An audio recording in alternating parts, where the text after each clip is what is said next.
et bienvenue de nouveau pour parler des gros transits de l'année 2025. Donc aujourd'hui on se retrouve pour la partie 2 de cette vidéo et on va parler... Alors on a déjà parlé dans la partie 1 des planètes lentes qui rentraient dans de nouveaux signes en 2025. Donc si vous ne l'avez pas vu, je vous laisse y aller. Alors je sais pas si c'est ici ou ici. Et aujourd'hui, on va parler des nœuds lunaires qui vont changer également de signe, mais aussi des différentes planètes qui vont rentrer en rétrogradation. Donc, bienvenue dans cette vidéo.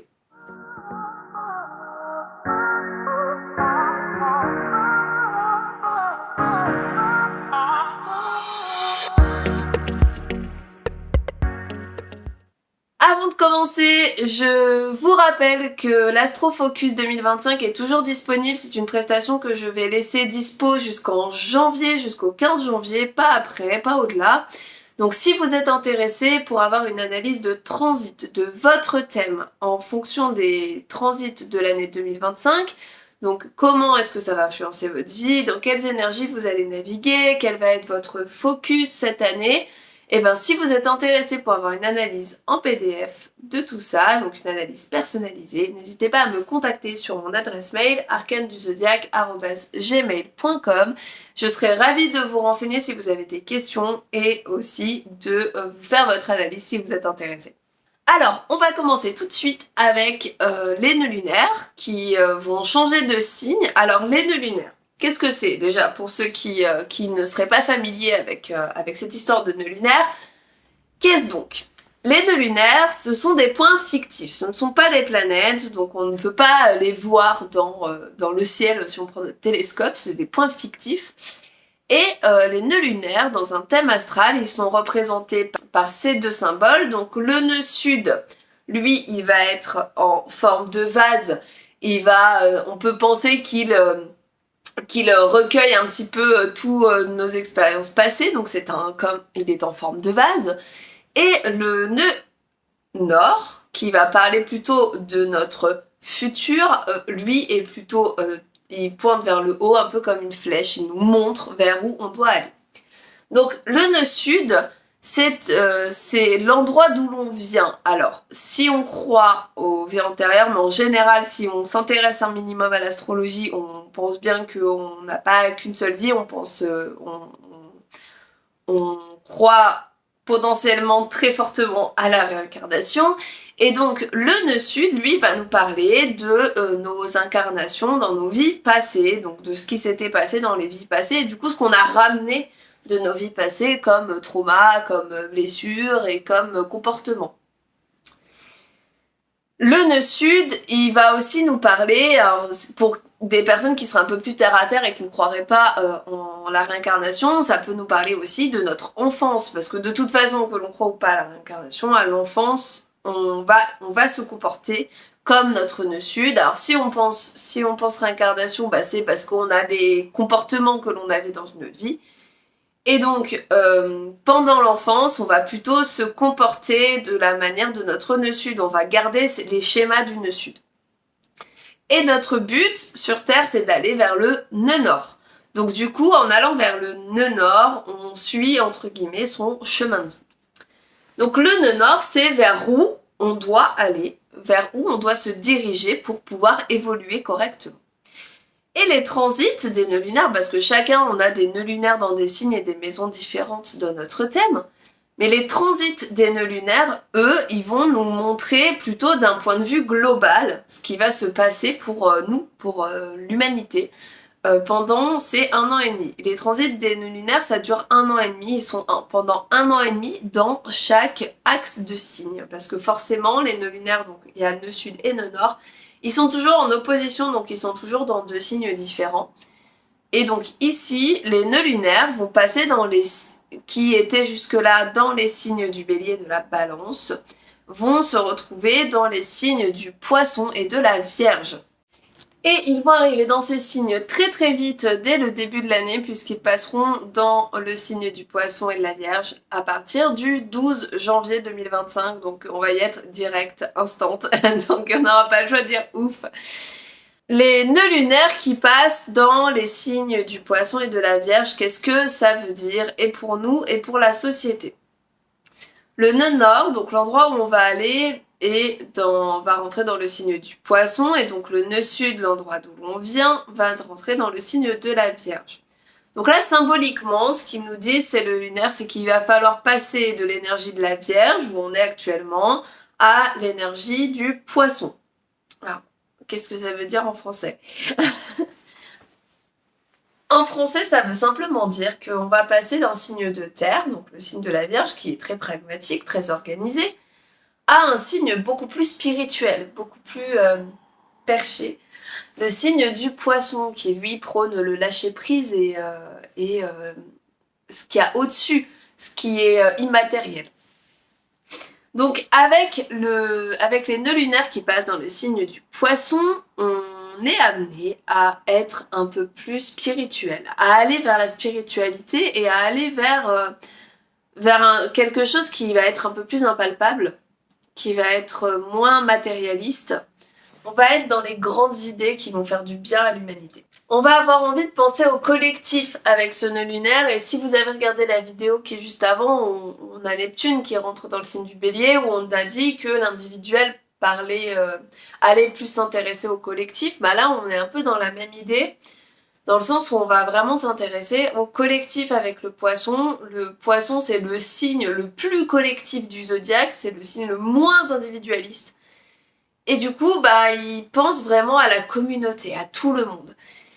Et donc, c'est ce qu'on nous invite à faire. On nous invite à être un peu moins dans notre petit quotidien et notre petite routine bien rangée, et de penser un peu plus grand, de penser à plus grand que nous, à ce qu'il y a autour de nous et aux personnes qui nous entourent. Mais dans le sens vraiment très large du terme, hein, pas que nos proches. Avec le nœud sud en Vierge, on était quand même très pragmatique, très organisé, comme je l'ai dit, on était vraiment dans des énergies de terre, donc des énergies vraiment ancrées dans la matière. Et ici, avec le Poisson, on va être au contraire dans un lâcher-prise, on laisse le matériel, on est dans l'immatériel, on est dans l'inconscient, on est loin. Et donc là, ben, on va devoir lâcher un petit peu tout ce en quoi on croyait, notre matérialisme chéri, et on va devoir s'intéresser à quelque chose de plus grand mais de moins palpable.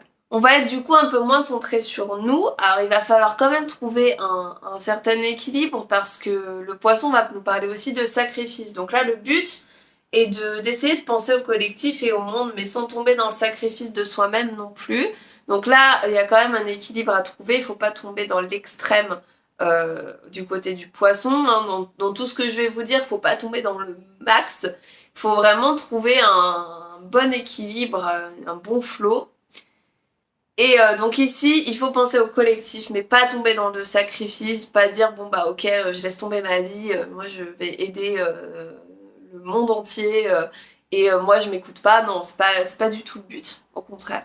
On va être amené à aller plutôt vers des choses plus intuitives, on va être moins dans l'observation strictement scientifique, et un peu plus dans quelque chose de plus intuitif et de plus connecté. D'ailleurs, l'axe Vierge-Poisson nous parle aussi pas mal de la santé, donc avec cet axe-là, on pourrait être très focalisé sur la santé, que ce soit la santé physique, mais aussi la santé mentale. Et on pourrait aussi faire appel à potentiellement des médecines un peu plus holistiques, puisque le Poisson va nous parler de dons, de médium, va nous parler aussi de soins énergétiques, par exemple, c'est plutôt lié au Poisson. Et ici, on nous parle donc de laisser tomber le matérialisme et le côté très procédurier de la Vierge, qui est le signe qui représente la médecine traditionnelle, pour aller vers quelque chose d'un peu plus perché. Alors vraiment, je mets des guillemets à chaque fois à perché, hein. C'est absolument pas négatif quand je dis perché. Je le suis moi-même, donc je me critique pas. Et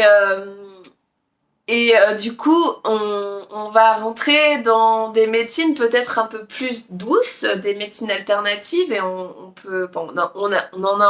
en entend déjà parler de plus en plus, mais là peut-être qu'on va vraiment aller vers là-dessus, vraiment se rendre compte. Il y aura peut-être des preuves, entre guillemets, que ces médecines marchent et on va peut-être petit à petit dériver un peu plus vers là-bas, aller explorer un peu plus toutes ces médecines alternatives. Bref, on va être amené quand même à laisser tomber le côté très terre-à-terre de la Vierge pour se laisser un peu plus couler dans le flow, pour être moins strict, moins organisé, moins je fais ça à tel moment, moins je fais des to-do list tout le temps, et beaucoup plus dans le lâcher prise, dans le ok, je vis la vie comme elle vient et je lâche prise. C'est une ascendant Vierge qui vous parle, ça va pas être facile du tout. Mais voilà, il y a ce côté, je lâche un peu prise sur mes problèmes, je ne peux pas tout contrôler. Peut-être laisser tomber cette envie de contrôle permanent que peut avoir le signe de la Vierge pour entrer dans quelque chose où on est un peu plus connecté et on a un peu plus foi en la vie, foi en l'humain, et on va du coup faire un peu plus confiance et laisser les choses un peu couler. Voilà pour le transit des nœuds lunaires. Alors je ferai une vidéo un peu plus détaillée lorsque ce sera le cas, donc ça va arriver assez vite, hein. Début janvier vous aurez la vidéo et je pense un article de newsletter. Je dis je pense parce que j'ai quand même pris la décision de pas forcément faire d'articles toutes les semaines. Je vais voir à quel point je suis inspirée quand je veux faire un article. C'est une de mes résolutions de 2025, d'arrêter de me stresser pour tout et d'être plus dans le flow. Donc je suis déjà un peu dans le nœud lunaire là, on est parti. Mais voilà, du coup vous aurez sûrement un article de newsletter là-dessus. Mais dans tous les cas, il y aura au moins une vidéo, je pense, sur le transit des nœuds.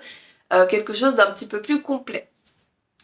On va passer maintenant à la deuxième partie de cette vidéo qui va parler des rétrogradations. Donc on en a pas mal cette année. Autant l'année dernière on a été un peu épargné, on a juste eu nos 3 rétrogradations annuelles de Mercure, mais ça c'est tous les ans donc on a l'habitude. Mais là cette année on va avoir droit à Mars qui finit sa rétrogradation, hein. Il l'a commencé là à la fin de 2024 et il va continuer à rétrograder jusqu'au 24 février. Et bah Mars rétrograde, on en a déjà parlé dans d'autres vidéos, mais voilà, on est vraiment dans une énergie de je ne me mets pas en action, j'initie pas de nouvelles choses, je prends mon temps, j'essaye de voir ce qui a marché ou non dans mes dernières prises d'initiative. Avec Mars rétrograde, il vaut mieux ne pas lancer de projet. Donc si vous avez un projet à lancer, si ça peut attendre jusqu'au 24 février, voire même un peu après, parce qu'il va être en phase stationnaire, hein, je vais peut-être refaire un tout petit point sur les rétrogradations, mais du coup, une planète qui rétrograde, c'est une planète que nous, terriens, on voit reculer dans le ciel. Et en fait, elle passe par plusieurs phases. Elle a une phase où elle est stationnaire, c'est-à-dire qu'elle reste à peu près au même degré pendant quelques temps. Ensuite, elle va reculer. Elle reste stationnaire encore un moment, puis après, elle repart direct. Et donc là, Mars, il va reculer jusqu'au 24 février, mais après, il y aura quand même une phase où il va rester un petit peu stationnaire. Donc on va encore sentir un petit peu les énergies de la rétrogradation. Donc ça sera vraiment fini que vers mars. Donc si à ce moment-là, vous avez envie de lancer une entreprise, de lancer un nouveau projet, bon bah, si vous pouvez attendre jusque fin février, début mars, ça serait mieux. Après, bien entendu, on peut pas tout mettre en stand-by et c'est pas le but, hein. Le but, c'est pas de s'arrêter de vivre à cause des transits, c'est plutôt de comprendre comment ils agissent et de vivre grâce à eux et avec eux pour vivre un peu dans leur flow et pour pouvoir mieux vivre les choses. Donc là, Mars, il nous pousse à pas initier de nouvelles choses un peu sur un coup de tête. On va avoir beaucoup plus tendance, et il faut avoir plus tendance à ce moment-là à réfléchir aux choses, à ne pas être impulsif. On va être amené vraiment à se questionner sur ce qu'on a envie de commencer à faire, sur ce qu'on a envie d'initier. On va se questionner aussi sur nos désirs. Est-ce que j'ai vraiment envie de faire ça? Est-ce que là, ce que je fais actuellement, alors que ce soit dans mon travail, dans mes loisirs, dans ma vie quotidienne, ça me plaît? On va être vraiment amené à essayer de voir si les choses que l'on fait sont vraiment importantes pour nous d'un point de vue désir, si on a vraiment envie de les faire pour nous, ou si juste on les fait par habitude, et dans ce cas-là, il va peut-être falloir laisser tomber certaines choses. Mars va nous parler aussi du désir en couple, donc là ça va être aussi un moment peut-être pour repimenter les choses si vous êtes en couple depuis longtemps, ou alors essayer, si vous êtes célibataire, de voir qu'est-ce que vous avez, ce dont vous avez besoin en couple, notamment au niveau de votre désir, qu'est-ce qui vous ferait plaisir dans votre prochaine relation, et d'essayer de poser des mots là-dessus. Donc Mars, il va nous stopper un petit peu, on risque d'avoir un petit peu moins d'énergie jusqu'au 24 février, on va être moins dynamique, moins dans l'action, et un peu plus reculé, surtout que Mars va reculer dans le signe des cancers, où déjà ils se sont pas forcément très bien, et là il va être donc complètement bloqué entre cette rétrograde et le signe du cancer. On n'est vraiment pas dans un Mars très actif et très courageux, au contraire on est plus sur un repli, et du coup on risque d'être assez frustré, parce que avec une envie quand même de vouloir faire des choses, parce que notre mental il s'arrête pas, et de vouloir faire des choses mais de se sentir un petit peu bloqué dans notre corps, d'avoir l'impression de stagner, d'avoir l'impression de pas avancer. Et voilà, c'est complètement normal de se sentir comme ça. Attention néanmoins, parce que la frustration couplée à l'énergie de Mars en cancer pourrait vraiment donner des énergies un peu explosives au niveau des émotions. Vous pourriez avoir du mal à contrôler vos émotions. Donc attention à ce niveau-là, essayez de prendre un peu de recul et de ne pas agir sous le coup de l'émotion, sous le coup de la colère ou de la frustration, parce que ça pourrait être délétère pour vous, mais aussi pour votre entourage. Ensuite, on a Vénus qui va rétrograder pendant 1 mois et quelques, donc du 2 mars au 13 avril 2025. Vénus va rétrograder dans les signes du Poisson et du Bélier. Alors d'abord dans le signe du Bélier, puisqu'elle va déjà passer en Bélier, elle rétrograde un peu en Bélier, puis après elle va rétrograder dans le signe du Poisson. Alors, Vénus qui rétrograde, qu'est-ce que ça veut dire? Donc vous le savez, une planète, quand elle rétrograde, c'est un moment pour se poser des questions vis-à-vis de ce que représente cette planète. Donc là, sans surprise, Vénus, c'est nos relations surtout, c'est l'amour que l'on se porte à soi-même et que l'on porte aussi aux autres. C'est aussi nos valeurs ainsi que nos possessions et notre argent. Donc tout ça, ce sont des sujets sur lesquels il va falloir se poser des questions pendant la rétrograde de Vénus. On va être amené à réfléchir à nos relations. Donc s'il y a des relations qui ne nous vont plus, qui sont un petit peu compliquées, où on a l'impression qu'on n'est plus très aligné, ça va être clairement un moment où il va falloir se séparer de ça. Malheureusement ou heureusement, j'ai envie de dire, parce que les ruptures, c'est pas forcément... c'est dur sur le moment, mais en général, c'est pour du mieux. Là, pendant la période de Vénus rétrograde, c'est souvent une période où on a pas mal de ruptures, on a pas mal de couples qui se séparent, on a pas mal de... Voilà, on a des relations qui changent en fait, tout simplement, que ce soit des ruptures ou alors juste des relations qui évoluent et qui changent de fonctionnement, tout simplement. On s'en souvient, le dernier Vénus rétrograde, c'était pendant l'été 2023, et je sais qu'autour de moi, j'ai eu quand même pas mal de séparations. Et donc, on s'en souvient bien, et il faut se préparer à ça aussi. Donc, s'il y a des relations qui sont plus très alignées avec vous et qui ne vous font pas vous sentir bien, là, ça va être le moment d'y réfléchir, en fait, sérieusement. Alors, pas forcément de prendre de décisions impulsive, mais de réfléchir profondément à ce que vous voulez et à ce que vous apporte cette relation, et à l'énergie aussi que vous voulez y consacrer. Si c'est une relation où vous n'avez plus envie de donner de l'énergie, c'est peut-être qu'elle arrive à sa fin, tout simplement. Ça va être aussi le moment de vous questionner sur votre rapport à l'argent et sur le rapport à ce que vous possédez, à ce que vous avez comme possession, à l'argent que vous gagnez, à la valeur aussi que vous vous donnez. Donc, notamment, par exemple, si vous êtes chef d'entreprise ou même si vous êtes employé, remarquez, ça va être le moment peut-être de réfléchir à demander une promotion, à augmenter ses tarifs.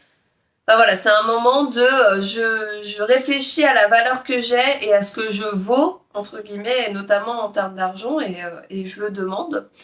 Ça va être aussi le moment de réfléchir à votre façon de dépenser votre argent ou de gagner, de garder votre argent. Donc voilà, ça va être un moment focus sur les énergies financières. Pour toutes les rétrogradations, que ce soit Mars ou Vénus ou Mercure, ce qui est super important aussi, c'est de regarder dans quelle maison cela a lieu. C'est vraiment sur ces domaines-là en particulier que vous, personnellement, vous allez vous focaliser. Donc, je refais ma petite pub, mais si jamais vous voulez en savoir plus, je l'analyse dans mon astrofocus, donc si vous voulez savoir vous comment ça va vous impacter toutes ces rétrogradations, bah, n'hésitez pas à me contacter par mail, je vous remets l'adresse juste là. Ensuite, on va terminer cette vidéo avec les rétrogrades de Mercure. Alors je vais aller un peu vite parce qu'on en parle assez souvent de Mercure rétrograde. Ici, il va rétrograder pendant 3 périodes de l'année. Donc, comme d'habitude, hein, il rétrograde tous les ans à peu près 3 fois. Des fois, c'est que 2, mais bon, en général, c'est 3 fois. Il va rétrograder alors une fois en même temps que Vénus, donc à peu près en même temps que Vénus, du 15 mars au 7 avril. Donc, il va rétrograder aussi dans les signes du Bélier et du Poisson. Ensuite, il va rétrograder du 18 juillet au 11 août, où cette fois-ci, il va rétrograder exclusivement dans le signe du Lion. Et enfin, il va rétrograder du 10 au 30 novembre, et là, il va rétrograder entre le signe du Sagittaire et le signe du Scorpion. Donc là, ce qui est intéressant à voir, c'est si vous avez des placements dans ces signes-là, parce qu'ils risquent d'être activés par cette rétrograde de Mercure. Donc vous le savez, c'est une constante et on l'a souvent, on l'a plusieurs fois par an, on a l'habitude, mais du coup Mercure rétrograde, ça va être vraiment des problèmes de communication, des petits soucis informatiques, des soucis, par exemple j'envoie un mail, il ne se reçoit pas, il ne s'envoie pas, des problèmes des quiproquos, des rendez-vous qui vont être annulés, des trains, des problèmes de voiture, des choses comme ça. Donc vraiment tout ce qui est lié à la communication et aux petits déplacements va être impacté. Donc ça va être un moment où il va falloir un peu réfléchir à notre manière de communiquer, notre manière de réfléchir et notre manière d'apprendre des choses. Donc c'est une période où on a un petit peu ralenti au niveau des pensées. Alors soit on pense vraiment beaucoup et ça part dans tous les sens, mais on n'arrive pas à s'organiser.